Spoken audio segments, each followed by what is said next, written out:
Hello everyone. कैसे हैं आप सब? उम्मीद है आप बड़े अच्छे होंगे और अपनी तैयारियों में जुटे होंगे। I am Gaurav, welcome to my channel GK sport. शुरू करते हैं ज्योग्राफी सीरीज में चली हुई हमारी क्लासेस का जो नेक्स्ट टॉपिक है उसको।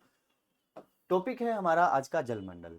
ये जो जलमंडल की क्लास रहेगी आपके आने वाले सभी एग्जाम जैसे SSC CGL, SSC CHSL, RRB NTPC, railway police, सभी state exams, air force, navy, Agniveer सभी के लिए जरूरी रहेगी। तो शुरू करते हैं। और अगर आप चाहते हैं कि आपको आने वाली सभी आगे की क्लासेस के नोटिफिकेशन टाइम से मिल जाएं तो चैनल को सब्सक्राइब कर लीजिए और बेल आइकन को दबा दीजिए। तो आइए शुरू करते हैं उन सभी फैक्ट्स के ऊपर डिस्कशन जहां से हमारे एग्जाम्स में क्वेश्चन बन जाते हैं, पूछ लिए जाते हैं। तो जलमंडल क्या है? जलमंडल हमारी पृथ्वी पे स्थित जल के सभी स्रोत। जब हम पृथ्वी पे स्थित जल के सभी स्रोतों को सम्मिलित रूप से देखते हैं तो वही हमारा जलमंडल हो जाएगा। इसके अंदर क्या क्या शामिल हो जाएगा आपका? महासागर, सागर, नदियां, झीलें, ग्लेशियर और भूमिगत जल। तो इन सभी जल स्रोतों को जब हम एक साथ सम्मिलित रूप से देखते हैं तो हमारा जलमंडल बन जाता है। और जलमंडल का जो अभी सबसे बड़ा स्रोत है वो है हमारे महासागर। महासागर क्या है? हमारी पृथ्वी पे स्थित पानी का एक विशाल क्षेत्र। एक विशाल पानी का क्षेत्र क्या कहलाता है? महासागर कहलाता है। और हमारी पृथ्वी पे जो टोटल सरफेस है उसका लगभग लगभग 71% जो हिस्सा है वो पानी से घिरा हुआ है। और 71% पानी जो है हमारी पृथ्वी के सरफेस पे है, जिसकी वजह से हमारी पृथ्वी नीली दिखाई देती है ना। पृथ्वी है तो पृथ्वी के सपोज ये जो हिस्सा है वो मात्र 20% है जो जमीनों का है, और जो बाकी बच गया वो सारा का सारा 71% है। और इसी 71% के अंदर हमारे महासागर, नदियां, झील, नाले सभी आ जाएंगे। तो हमारे जो महासागर हैं वो हमारे 5 हैं। कौन कौन से महासागर हैं हमारे? सबसे पहले है प्रशांत महासागर, दूसरा है आपका अटलांटिक महासागर, हिंद महासागर, दक्षिणी महासागर जिसको अंटार्कटिका महासागर भी बोलते हैं हम, और एक है आपका आर्कटिक महासागर। ये 5 महासागर हैं आपको जिनके बारे में डिस्कस करना है।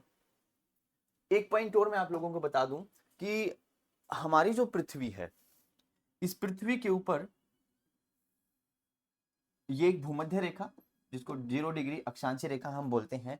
इस 0 डिग्री के अगर हम ऊपर वाले गोलार्ध में बात करें, उत्तरी गोलार्ध में अगर बात करें, तो उत्तरी गोलार्ध में 60.7% जो क्षेत्र है, उत्तरी गोलार्ध अपने आप में 100% हो गया। तो इसका जो 60.7% हिस्सा है वो महासागरों से घिरा हुआ है। और बाकी का जो रिमेनिंग हो गया लगभग लगभग 40% हिस्सा वो महाद्वीपों से घिरा हुआ है। ठीक वैसे ही अगर मैं दक्षिणी गोलार्ध में बात करूं तो दक्षिणी गोलार्ध में 80.9% जो हिस्सा है वो महासागरों से घिरा हुआ है, जिसकी वजह से यहाँ पे थोड़े महाद्वीप ज्यादा संख्या में मतलब 40 के अराउंड है, और यहाँ पे मात्र 20। यहाँ पे महासागर बहुत ज्यादा है। तो यहाँ पे क्योंकि महाद्वीप ज्यादा है तो इसमें हम इसको क्या बोलते हैं? इसको बोलते हैं महाद्वीपीय गोलार्ध, है ना। भूमध्य रेखा से ऊपर का जो गोलार्ध है आपका क्या कहलाता है? उत्तरी गोलार्ध कहलाता है। लेकिन उत्तरी गोलार्ध को हम महाद्वीपीय गोलार्ध भी बोलते हैं। क्यों? क्योंकि इस उत्तरी गोलार्ध में हमारी पूरी जो स्थल मंडल है, स्थल मंडल का 40% हिस्सा लगभग लगभग, सॉरी, उत्तरी गोलार्ध में जो टोटल सरफेस है उत्तरी गोलार्ध का उसके 60% पे जल है, महासागर है, और 40% पे महाद्वीप हैं, तो इसलिए इसको महाद्वीपीय बोल देते हैं। और नीचे वाले को क्योंकि यहाँ पे तो महासागर ज्यादा मात्रा में हमें देखने को मिल रहा है तो इसको बोलते हैं महासागरीय महासागरीय गोलार्ध। महासागरीय गोलार्ध, ठीक है। तो दक्षिणी गोलार्ध को हम महासागरीय गोलार्ध भी बोलते हैं और उत्तरी गोलार्ध को हम महाद्वीपीय गोलार्ध भी बोलते हैं। रीजन समझ में आ गया होगा क्यों? क्योंकि जो उत्तरी गोलार्ध है, उत्तरी गोलार्ध के 60.7% हिस्से पे महासागर हैं, और नीचे दक्षिणी गोलार्ध में हम देखते हैं तो 80.9% आपके महासागर हमें देखने को मिल जाते हैं। तो ये आपके 5 महासागर रहेंगे: प्रशांत, अटलांटिक, हिंद महासागर, दक्षिणी महासागर और आर्कटिक महासागर। इन महासागरों की कुछ कॉमन चीजें हैं, जैसे कि इनकी औसत गहराई कितनी होती है, डेप्थ। तो हमारे जो महासागर हैं, महासागरों की जो औसत गहराई है वो होती है 3800 मीटर, ये एवरेज है। ना मिनिमम ना मैक्सिमम, ये एक एवरेज गहराई है जो 3800 मीटर रहेगी। अगर मैं बात करूं दुनिया में सबसे अधिक गहरे गड्ढे की, तो दुनिया में सबसे अधिक जो गहरा गड्ढा है वो प्रशांत महासागर में पड़ता है और उसको बोलते हैं मैरियाना ट्रेंच, मैरियाना गर्त बोलते हैं उसको। और मैरियाना गर्त की जो गहराई है वो है 11,022 मीटर के आसपास। तो 11,022 मीटर के साथ मैरियाना ट्रेंच दुनिया का सबसे गहरा गड्ढा है, दुनिया की सबसे गहरी जगह है। लेकिन अगर औसत गहराई की बात करूं तो वो रहेगी 3800 मीटर। औसत तापमान की अगर बात करूं, महासागरों के अंदर जो आपका जल है उसका जो एवरेज टेम्परेचर है वो कितना रहता है, वो रहता है 5 डिग्री से लेकर के 33 डिग्री सेल्सियस तक। 5 डिग्री से 33 डिग्री सेल्सियस तक का इनका तापमान रहता है। कुछ क्षेत्रों में ये 0 डिग्री तक भी चला जाता है। जैसे कि हम बात करें दक्षिणी गोलार्ध में, वहां पे पानी पे ना बर्फ जमी रहती है, तो वहां पे 0 भी पहुंच जाता है। ये एवरेज है लेकिन औसत तापमान, ठीक है। इसके साथ साथ औसत लवणता की मैं बात करूं तो लवणता क्या, खारापन। महासागरों का जो पानी है खारा है, और इतना खारा है कि हम उसको पी नहीं सकते, उसका हम प्रयोग नहीं कर सकते दैनिक जीवन में। तो उसकी जो लवणता है वो लवणता है आपकी 35 ग्राम प्रति 1000 ग्राम, ठीक है। पानी की जो लवणता है वो 35 ग्राम प्रति 1000 ग्राम होती है, और इसको हम मापते हैं सेलेनोमीटर से।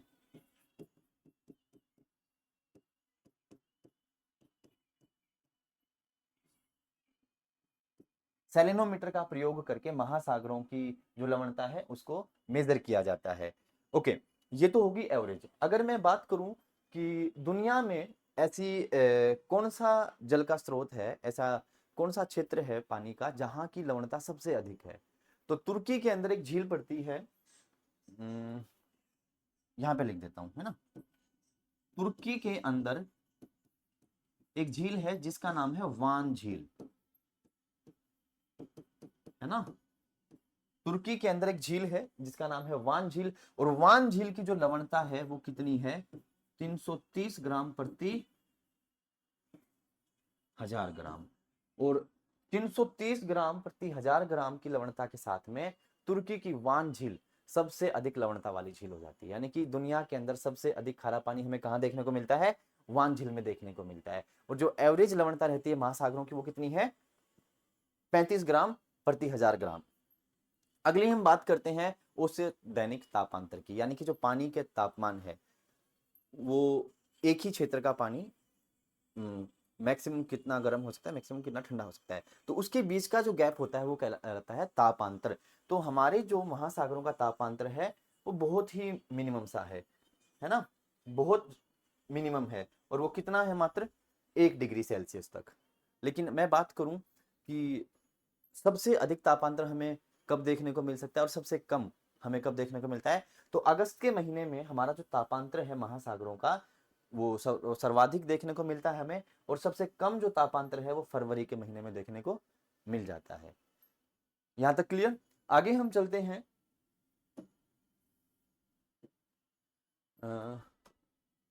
ओके, हम डिस्कस करते हैं हमारी पृथ्वी के ऊपर जितना भी जल है वो अपने आप में 100% है। अब इस 100% जल के अंदर से कितना कितना हिस्सा किन किन क्षेत्रों में दिया गया है। जैसे कि मैं बात करूं पृथ्वी पे जल के वितरण की, तो जो महासागर हैं महासागरों में पृथ्वी के टोटल जल का कितना हिस्सा है, तो हमारे जो महासागर हैं उनके अंदर पृथ्वी के कुल जल का 97.25% हिस्सा आ जाता है। यानी कि हमारी पृथ्वी पे पानी की कमी नहीं है, पानी बहुत है, लेकिन पीने योग्य पानी बहुत कम है। क्यों? क्योंकि 97.95% तो ऐसा जल हो गया जिसको हम यूज कर ही नहीं सकते, इतना खारा पानी है ना। तो पूरी पृथ्वी का 97.5% जो जल है वो तो पीने योग्य नहीं है, जो बाकी का जो जल रहेगा वो हमारा पीने योग्य रहता है, मात्र 2.5% के आसपास का, ठीक है। तो महासागर 97.25 पानी लिए बैठे हैं। ग्लेशियर, ये महासागर हो गया आपके। बात करूं ग्लेशियर की, तो ग्लेशियर क्या हो जाएंगे, जो बर्फ के रूप में जमा हुआ जल है ना, ध्रुवों के आसपास के क्षेत्रों में। तो ये जो बर्फ के रूप में जमा हुआ स्वच्छ जल है वो मात्र कितना है, 2.2 2.05%। उसके बाद भूमिगत जल, भूमिगत जल क्या, जमीनों से जो हम पानी निकालते हैं, नलकूप लगा के, हैंडपंप लगा के, ट्यूबवेल, सबमर्सिबल लगा के जो पानी हम जमीन से निकालते हैं, वो भी तो पीने योग्य ही होता है ना। तो वो पानी कितना है पूरी पृथ्वी के ऊपर? टोटल जल का 0.68%। इसके नेक्स्ट हम बात करते हैं झील और नदियां। हमारी दुनिया के अंदर बहुत सारी झीलें हैं, बहुत सारी नदियां हैं, उनके अंदर पृथ्वी के कुल जल का कितना हिस्सा आ जाता है? मात्र 0.01%। और हम देखते हैं कि बहुत इतनी बड़ी बड़ी झीलें हैं, इतनी बड़ी बड़ी नदियां हैं, जिनकी वजह से पूरे के पूरे शहर डूब जाते हैं। ठीक है, लेकिन पूरी पृथ्वी की नदियों को और झीलों को भी मिला लेंगे ना हम, तो हमारे पास जो पानी रहेगा उनके अंदर, वो पूरी पृथ्वी के पानी का मात्र 0.01% ही रहेगा, जो कि बहुत कम है, कुछ भी नहीं है ना। मृदा में नमी, मृदा में नमी, जो मिट्टी के अंदर जो नमी होती है वो कितनी है पूरी पृथ्वी के ऊपर? 0.005% है ये। इसके बाद हम बात करते हैं वायुमंडल की, यानी कि एटमॉस्फेयर के अंदर जो वाटर वेपर्स हमें देखने को मिल जाते हैं वो होते हैं 0.001%। और लास्ट में जीवमंडल, यानी कि आप, मैं, हमारी पृथ्वी के ऊपर स्थित भी जीव जंतु, तो हमारे अंदर भी तो लिक्विड फॉर्म में है ना, हमारे अंदर जो पानी की मात्रा बताई जाती है। ठीक है, तो अगर सभी की देख ली जाए और सभी को क्रश करके निकाल दिया जाए तो वो कितना हो जाएगा? मात्र 0.0004%। तो जैवमंडल के अंदर क्या है? 0.004%। वायुमंडल में 0.001%। मृदा में नमी 0.005%। झील नदियों में 0.01, भूमिगत जल में 0.68%, ग्लेशियर में 2.05% और महासागरों में 97.25%, जो कि कुल मिलाकर के हमारा 100% पानी हो जाता है। तो ये था हमारे जल का वितरण। ये महासागर हैं आपके, ये ग्लेशियर हैं, झील आपकी इस तरीके से चारों तरफ से जमीन से घिरी होती हैं, और ये हो जाएंगी आपकी नदियां। तो ये सारी जो हैं, ये जल का वितरण हो जाएगा हमारा। डिस्कस करते हैं हम हमारे पहले महासागर को, जो है हमारा प्रशांत महासागर। प्रशांत महासागर की बात करें तो प्रशांत महासागर हमारी दुनिया का सबसे बड़ा महासागर है ना, दुनिया का सबसे बड़ा महासागर है, और सबसे बड़े होने के साथ साथ ये सबसे गहरा भी है। बात करते हैं इसकी स्थिति की, तो ये जो डार्क ब्लू आप देख रहे हो, यही है आपका प्रशांत, जिसको पैसिफिक ओशियन भी बोलते हैं। तो इसकी स्थिति की अगर बात करें तो देखो, ये क्या है आपका? उत्तरी अमेरिका, ये क्या हो जाएगा आपका? दक्षिणी अमेरिका, ये एशिया है, और ये आपका ऑस्ट्रेलिया।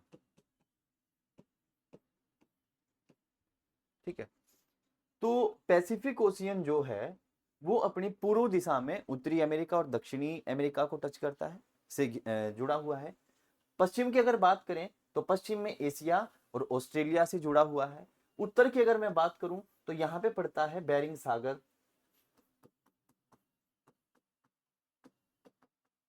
यहाँ पे क्या पड़ेगा?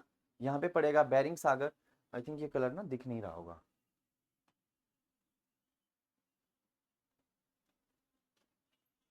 ये बेरिंग सागर हो जाएगा आपका। और नीचे की अगर मैं बात करूं तो नीचे यहाँ पे क्या आ जाएगा? अंटार्कटिका,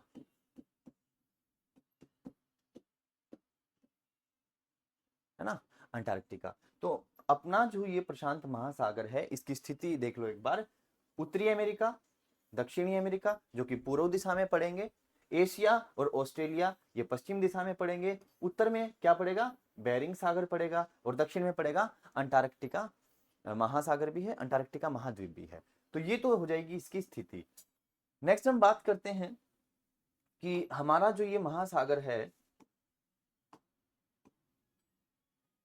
ये वही हो गया, एशिया ऑस्ट्रेलिया से लेकर उत्तर और दक्षिण अमेरिका तक फैला हुआ है। ओके, ये आकार में सबसे बड़ा है, और इसके क्षेत्रफल की बात की जाए तो इसका क्षेत्रफल है 16.5 crore kilometre square, 16.5 crore kilometre square में ये फैला हुआ है। और इसके साथ में, इस एरिया के साथ में दुनिया का सबसे बड़ा महासागर हो जाएगा। सबसे गहरा महासागर भी यही है भाई, एरिया में भी सबसे बड़ा है और गहराई में भी सबसे बड़ा गहरा है। और इसके अंदर स्थित जो सबसे गहरा क्षेत्र है वो क्या है, वो है मैरियाना ट्रेंच, मैरियाना गर्त। अब ये मैरियाना गर्त कहाँ पड़ता है, मैरियाना गर्त रहता है आपका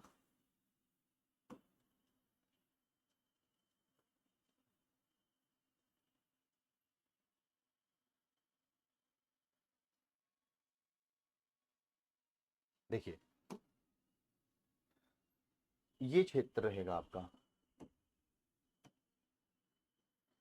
यहाँ पे प्रशांत महासागर, फिलीपींस के पूर्व में, ये फिलीपींस है और फिलीपींस के पूर्व में यहाँ पे एक क्षेत्र है जो कि दुनिया में सबसे गहरा क्षेत्र है, और इस क्षेत्र को क्या बोलते हैं, इसी क्षेत्र को बोलते हैं मैरियाना ट्रेंच, मैरियाना गर्त, जिसकी गहराई कितनी है, जिसकी गहराई है 11,022 मीटर के आसपास, और इसी गहराई के साथ में ये हमारा दुनिया का सबसे गहरा महासागर हो जाता है। नेक्स्ट हम बात करते हैं अग्नि घेरों की भाई, ring of fire, ring of fire. तो कई बार पूछ लिया जाता है कि प्रशांत कौन सा महासागर है जो रिंग ऑफ फायर से घिरा हुआ होता है, तो रिंग ऑफ फायर है क्या, सबसे पहले तो ये देखो, ये आपका दक्षिणी अमेरिका,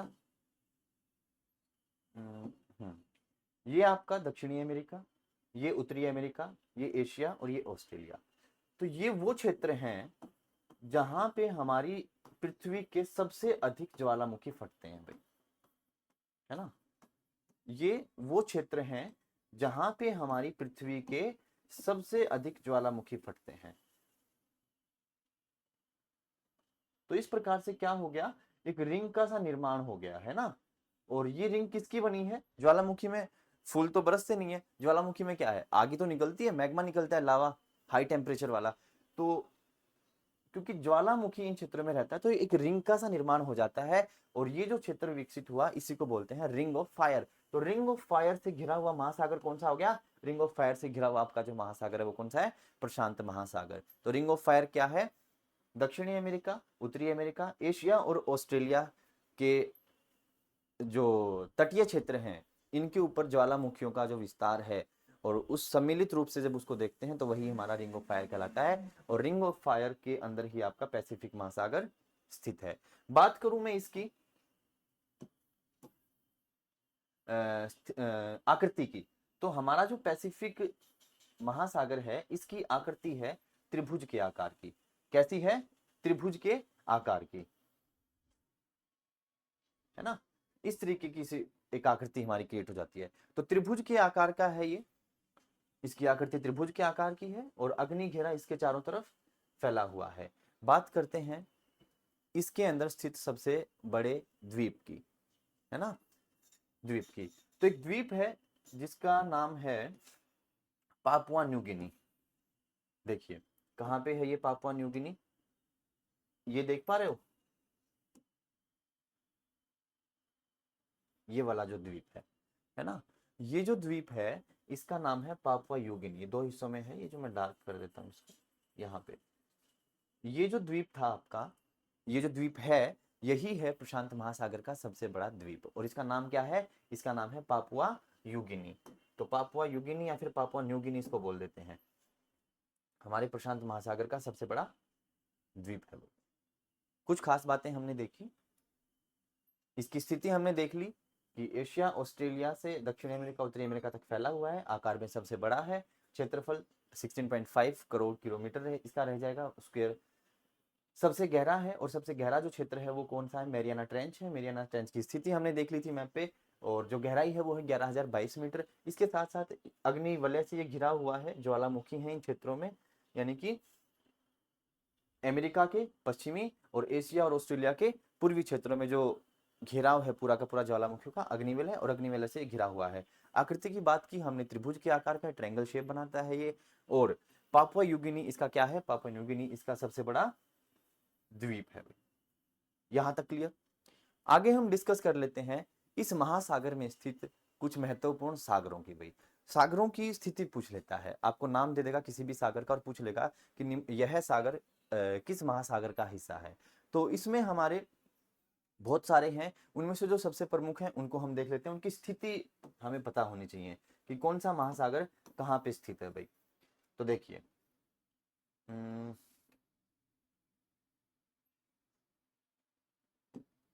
रेड सी देख लेते हैं। देखिए, तो एक सागर है आपका यहाँ पे जिसका नाम है बेरिंग।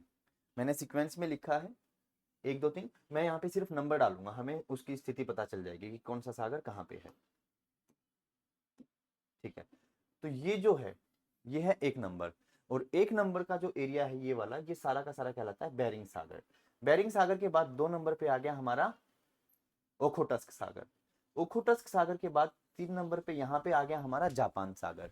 जापान सागर के बाद यहाँ पे छोटा सा रहेगा पीला सागर, बोलते हैं हम यहाँ पे पीला सागर। पीला सागर के बाद ये जो क्षेत्र रहेगा ये पूरा का पूरा चाइना, और चाइना के बाद यहाँ पे चाइना के बिल्कुल पूर्व में, तो इसको बोलते हैं पूर्वी चीन सागर। क्या बोलेंगे? पूर्वी चीन सागर। अब ये जो हिस्सा है चाइना के दक्षिण का, यहाँ पे आ गया आपका क्या? दक्षिणी चीन सागर। अब ये फिलीपींस के छोटे छोटे द्वीप हैं, फिलीपींस कंट्री के। तो फिलीपींस के पूर्व दिशा में जो सागर लगता है उसका नाम है फिलीपींस सागर। और फिलीपींस सागर से जब नीचे आएंगे यहाँ पे पापुआ यूगिनी और ऑस्ट्रेलिया के बीच का जो क्षेत्र है, यहाँ पे एक सागर है जिसका नाम है आराफुरा। कौन सा सागर? आराफुरा सागर। फिर पापुआ यूगिनी और ऑस्ट्रेलिया से पूर्व दिशा में यहाँ पे एक पड़ेगा पापुआ यूगिनी के पूर्व में तथा ऑस्ट्रेलिया के उत्तर पूर्व में एक सागर जिसका नाम है कोरल सागर। और लास्ट में एक सागर है आपका जिसका नाम है तस्मान सागर, जो कि आपका ऑस्ट्रेलिया और न्यूजीलैंड कंट्री के बीच में पड़ेगा। तो ये कुछ महत्वपूर्ण सागर हैं आपके प्रशांत महासागर के, इनकी स्थिति हमें पता होना चाहिए। कई बार एग्जाम में पूछ लेता है, पूछ लेगा आपसे कि फिलीपींस सागर किस महासागर में स्थित है, तस्मान सागर किस महासागर का हिस्सा है, कोई भी नाम देकर के उसकी स्थिति पूछ सकता है। तो ये आपके कुछ महासागर हैं जो आपके किस में पड़ेंगे? प्रशांत महासागर में। एक बार दोबारा देख लेंगे, ये स्थिति बेरिंग की, ये ओखोटस्क की, ये जापान की, क्योंकि जापान के द्वीप यहाँ पे लगते हैं। इसके बाद यहाँ पे 4th नंबर पे आपका पीला सागर हो जाएगा। यहाँ पे आपके कोरिया है ना, साउथ कोरिया, नॉर्थ कोरिया, तो उनसे पश्चिम दिशा में जो सागर समुद्र का हिस्सा है 4th नंबर पे। ठीक है, उसके बाद चाइना के पूर्व दिशा में जो स्थित है वो पूर्वी चीन सागर। चाइना के दक्षिण में जो स्थित है उसको दक्षिणी चीन सागर। फिलीपींस के पूर्व में स्थित है आपका फिलीपींस सागर। उसके बाद ऑस्ट्रेलिया और पापुआ न्यू गिनी के बीच में है आपका आराफुरा सागर। और ऑस्ट्रेलिया के उत्तर पूर्व में तथा पापुआ न्यू गिनी के पूर्व में एक सागर है जिसका नाम है कोरल सागर। और लास्ट में ऑस्ट्रेलिया और न्यूजीलैंड के बीच में एक सागर है जिसका नाम है तस्मान सागर। ठीक है, तो ये कुछ सागर रहेंगे। आज की क्लास में हम इतना ही डिस्कस करेंगे। बाकी के जो 4 महासागर हैं आपके, उनको हम नेक्स्ट क्लास में डिस्कस करेंगे। उम्मीद है ये क्लास आपको अच्छी लगी होगी, और अगर आपको ये क्लास अच्छी लगी है तो आप वीडियो को लाइक कर दीजिए, चैनल को सब्सक्राइब कर दीजिए और शेयर कर दीजिएगा। Thank you, have a good day, bye.